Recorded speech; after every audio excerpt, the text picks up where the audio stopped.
Hello, it's Mike from Inside the Magic with another one of my ever-popular Game of Thrones recap/reviews. And last week after my video, I got an email from my mother telling me I should wear a nicer shirt.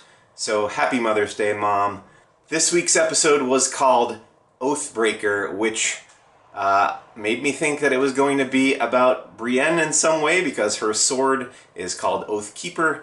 But Brienne did not appear at all in this episode. Instead, the title of the episode referred to, first of all, to the members of the Night's Watch who were executed by the newly revived Jon Snow at the end of the episode, and then to Jon himself, who has finally found the excuse he needed to walk away from the Night's Watch. The fact that he has died and now has come back to life, I guess he feels he can leave and go pursue his own interests, and we'll find out what those interests might be in later weeks, I'm sure. The other really big, really interesting moment of this week's episode, I thought, was the second of Bran's visits to his family's past.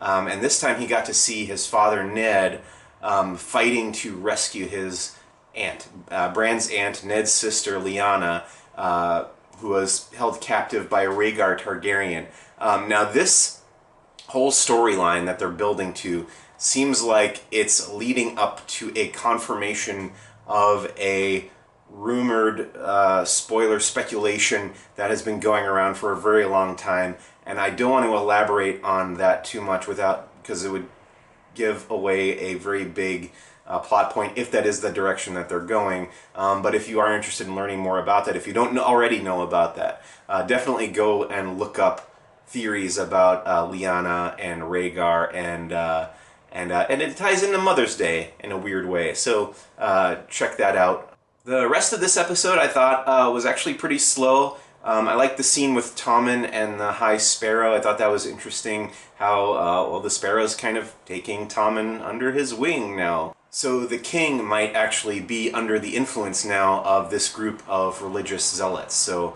we'll see how that has reverberations down the line. Otherwise, we got more of Aryas Training, and that seems to be progressing very gradually. And we got another check-in with Daenerys, who is now being held captive in Vaes Dothrak, which is the Dothraki city. So now we're just waiting for Jorah to come and rescue her there. And the other notable thing that happened was that Ramsay Bolton now has Osha and Rickon as prisoners. Kind of makes up for losing Sansa a little bit, that he has one of the remaining Stark children alive in his captivity. And we did learn a little bit more about the mountain and what's going on there, and how Cersei is kind of using him as muscle to weasel her way back onto the High Council and hopefully to fight back against the High Sparrow. Like I said, kind of a slow episode overall, but some very interesting moments, and I think they are kind of setting the stage for some bigger events that are going to happen later in the season. But thanks so much for watching. I'll see you next week, and be sure to visit InsideTheMagic.net.